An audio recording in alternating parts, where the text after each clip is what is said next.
നമസ്കാരം, പുതിയൊരു വീഡിയോയിലേക്ക് എല്ലാവർക്കും സ്വാഗതം. വിദേശ പഠനം എല്ലാവരുടെയും ഒരു സ്വപ്നമാണല്ലേ. പ്രത്യേകിച്ച് നമ്മുടെ നാട്ടിൽ നിന്ന് മാത്രമല്ല കേട്ടോ, ഇന്ത്യയിലെ പല സംസ്ഥാനത്തു നിന്നും ആളുകൾ പുറത്തുപോയി പഠിക്കുന്നുണ്ട്. അതുപോലെ തന്നെ പല രാജ്യങ്ങളിൽ നിന്നുള്ള ആളുകൾ പല രാജ്യങ്ങളിൽ പോയി പഠിക്കുന്നുണ്ട്. കഴിഞ്ഞ ആഴ്ച ഞാൻ ന്യൂസിലൻഡിലെ സ്കൂളുകളെ പറ്റി പറഞ്ഞിരുന്നു. അപ്പം ഇനി ന്യൂസിലൻഡ് സ്കൂളിംഗ് കഴിഞ്ഞിട്ട് 16 വയസ്സ് മുകളിലേക്കുള്ള കുട്ടികൾ പഠിക്കുന്ന എഡ്യൂക്കേഷനാണ് ടെർഷ്യറി എഡ്യൂക്കേഷൻ എന്ന് പറയുന്നത്. കുട്ടികൾ സീനിയർ കോളേജിലായിരിക്കുമ്പോൾ തന്നെ അവർക്ക് നല്ല കരിയർ ഗൈഡൻസ് കൊടുക്കും കേട്ടോ കുട്ടികൾക്ക്. അതായത് ഇയർ 11, ഇയർ 12, ഇയർ 13 ആയിരിക്കുമ്പോഴത്തേക്കും കരിയർ ഡിപ്പാർട്ട്മെന്റ് ഉണ്ട്. ഓരോ സ്കൂളുകളിലും തന്നെ കരിയർ ഡിപ്പാർട്ട്മെന്റ് ഉണ്ട്. അവരുടെ അഭിരുചി അനുസരിച്ച് കുട്ടികൾക്ക് തിരഞ്ഞെടുക്കാൻ പറ്റുന്ന കോഴ്സുകളെ പറ്റി കുട്ടികളുടെ ടീച്ചേഴ്സ് പറഞ്ഞു കൊടുക്കും. അതുപോലെ തന്നെ കരിയർ ഡിപ്പാർട്ട്മെന്റിൽ നിന്ന് ആൾക്കാർ പറഞ്ഞു കൊടുക്കും. അതുപോലെ തന്നെ പല യൂണിവേഴ്സിറ്റികളും ഓരോ കോളേജിനും യൂണിവേഴ്സിറ്റികൾ വന്ന് അവരുടെ പ്രസന്റേഷൻ നടത്തും. ഏതൊക്കെ യൂണിവേഴ്സിറ്റികളിൽ ഏതൊക്കെ കോഴ്സുകളാണുള്ളത്, അതിനുള്ള ഫീസുകൾ എങ്ങനെയായിരിക്കും, അതിനെങ്ങനെയാണ് മുൻപോട്ട് പോകാൻ പറ്റുന്നത്, അങ്ങനെയൊക്കെയുള്ള ഒരു ഐഡിയാസ് എല്ലാ യൂണിവേഴ്സിറ്റികളും വന്ന് എല്ലാ കോളേജുകളിലും വന്ന് ഒരു ഐഡിയ കൊടുക്കും കുട്ടികൾക്ക് കിട്ടും. അപ്പം കുട്ടികൾക്ക് അതിൽ നിന്ന് തിരഞ്ഞെടുക്കാൻ കുട്ടികൾക്ക് എളുപ്പമായിരിക്കും. അപ്പം നമ്മൾക്ക് വീട്ടിലിരിക്കുന്ന നമ്മുടെ നാട്ടിൽ നിന്ന്, പ്രത്യേകിച്ച് നമ്മുടെ നാട്ടിൽ നിന്ന് പഠിച്ചിട്ട് വന്നിരിക്കുന്നവർക്ക് ഇവിടുത്തെ യൂണിവേഴ്സിറ്റി സിസ്റ്റം എങ്ങനെയാണെന്ന് ഏതെങ്ങനെയാണ് പഠിക്കേണ്ട ഏത് രീതിയിലാണ് പോകേണ്ടതെന്നൊക്കെ ഉള്ളത് കുറച്ച് ബുദ്ധിമുട്ടുണ്ടെങ്കിൽ അതൊക്കെ കുട്ടികൾക്ക് വളരെ ഉപകാരപ്രദമാണ്. ഫസ്റ്റായിട്ട് നമുക്ക് ന്യൂസിലൻഡിലെ യൂണിവേഴ്സിറ്റികളുണ്ട്. യൂണിവേഴ്സിറ്റികൾ എന്ന് പറഞ്ഞെങ്കിൽ 8 യൂണിവേഴ്സിറ്റികളാണ് മെയിൻ ആയിട്ടുള്ളത്. 8ഉം ലോകോത്തര യൂണിവേഴ്സിറ്റികളാണ്. എല്ലാം പോളിടെക്നിക്കുകൾ അല്ലെങ്കിൽ ഇൻസ്റ്റിറ്റ്യൂട്ട് ഓഫ് ടെക്നോളജി എന്ന് പറയുന്ന സെൻറ്ററുകളുണ്ട്. ഇതിൻ്റെ അടുത്തതായിട്ടുള്ള ഒരു സെൻറ്ററാണ് ടീവാനാങ്ങ സെൻറ്ററുകൾ എന്ന് പറഞ്ഞത്. പ്രത്യേകിച്ച് ഒരു മൗറി ഓർഗനൈസേഷനാണ്. ന്യൂസിലൻഡിൽ ഇൻഡിജീനസ് ആയിട്ടുള്ള ആളുകളാണ് ഇവിടുത്തെ മൗറി ആളുകൾ എന്ന് പറഞ്ഞെങ്കിൽ. അപ്പോൾ ആ മൗറി ഓർഗനൈസേഷനാണ് ടീവാനാങ്ങ ഓർഗനൈസേഷൻ എന്ന് പറയുന്നത്. ഇനി അടുത്തതായിട്ട് ന്യൂസിലൻഡിലുള്ളത് പോലീസ് അക്കാദമി ഉണ്ട്. അതുപോലെ തന്നെ ഡിഫൻസ് ഫോഴ്സിനെ പഠിപ്പിക്കുന്ന സ്കൂളുകളുണ്ട്. അതും ഗവൺമെൻറ്റിൻ്റെ സ്കൂളുകൾ തന്നെയാണ്. അല്ലെങ്കിൽ ഒരു വർഷം ടെർഷ്യറി എഡ്യൂക്കേഷൻ കുട്ടികൾക്ക് ഫ്രീ ആണ്.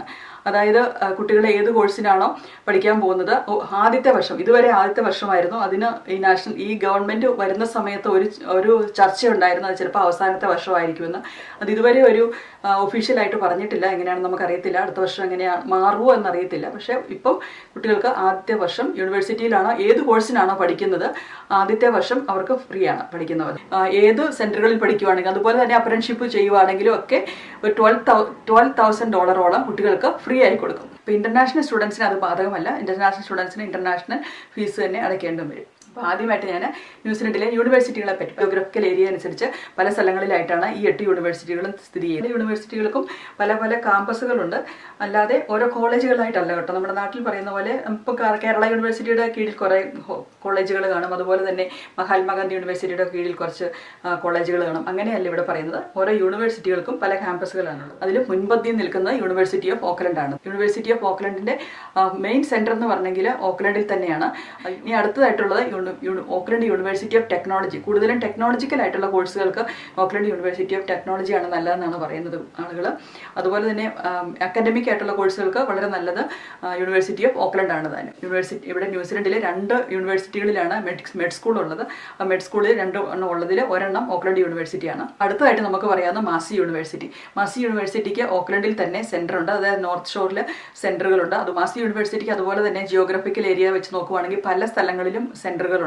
ഓക്ലൻഡിലുണ്ട്, മനവാട്ടുവിലുണ്ട്, അതുപോലെ തന്നെ വെല്ലിംഗ്ടണിലുണ്ട്. പിന്നെ ഡിസ്റ്റൻസ് ലേണിംഗ് ഞാൻ പറഞ്ഞല്ലോ, ഓൺലൈൻ കോഴ്സുകൾ, ധാരാളം ഓൺലൈൻ കോഴ്സുകൾ കൊടുക്കുന്ന ഒരു യൂണിവേഴ്സിറ്റിയാണ് മാസി യൂണിവേഴ്സിറ്റി. ഇനി അടുത്തതായിട്ടുള്ളത് അതായത് വൈക്കാട്ട യൂണിവേഴ്സിറ്റി. വൈക്കാട്ട യൂണിവേഴ്സിറ്റിയുടെ സെന്റർ എന്ന് പറഞ്ഞെങ്കിൽ ഹാമിൽട്ടണിലാണ് വൈക്കാട്ട യൂണിവേഴ്സിറ്റി. അവിടെയും അക്കാഡമിക് ആയിട്ടുള്ള കോഴ്സുകൾക്ക് നല്ലതാണ് വൈക്കാട്ട യൂണിവേഴ്സിറ്റി. അടുത്തതായിട്ട് നോർത്ത് ഐലൻഡിലുള്ള അടുത്ത യൂണിവേഴ്സിറ്റി എന്ന് പറഞ്ഞെങ്കിൽ വെല്ലിംഗ്ടണിലുള്ള വിക്ടോറിയ യൂണിവേഴ്സിറ്റി. ആർക്കിടെക്ചർ കോഴ്സുകൾക്കും കൂടുതൽ ആർട്സ് കോഴ്സുകൾക്കും വളരെ നല്ലതാണ് ഈ വിക്ടോറിയ യൂണിവേഴ്സിറ്റി എന്നുള്ളതാണ് ഞാൻ കേട്ടിരിക്കുന്നത്. ഇനി നമുക്ക് സൗത്ത് ഐലൻഡിലേക്ക് പോവുകയാണെങ്കിൽ സൗത്ത് ഐലൻഡിലെ മെയിൻ യൂണിവേഴ്സിറ്റി എന്ന് പറഞ്ഞെങ്കിൽ ഒട്ടാഗോ യൂണിവേഴ്സിറ്റിയാണ്.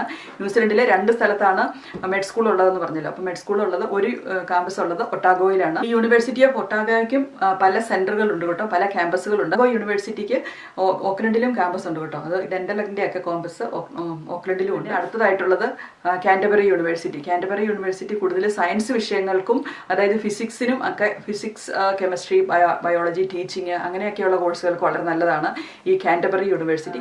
ഇനി ക്രൈസ്റ്റ് ചർച്ചിൽ തന്നെയുള്ള അടുത്ത യൂണിവേഴ്സിറ്റി എന്ന് പറഞ്ഞെങ്കിൽ ലിങ്കൺ യൂണിവേഴ്സിറ്റി. അപ്പോൾ കൂടുതലും ലാൻഡ് ബേസ്ഡ് കോഴ്സുകളാണ് ഈ ലിങ്കൺ യൂണിവേഴ്സിറ്റിയിൽ. അപ്പോൾ ഇതാണ് ന്യൂസിലൻഡിലെ 8 യൂണിവേഴ്സിറ്റികൾ എന്ന് പറയുന്നത്. ഇനി അടുത്തായിട്ടുള്ളത് പോളിടെക്നിക് സെൻറ്ററുകൾ, അതായത് 18 സെൻറ്ററുകൾ ഉണ്ടെന്നുള്ളതാണ് എൻ്റെ ഒരു അറിവ്.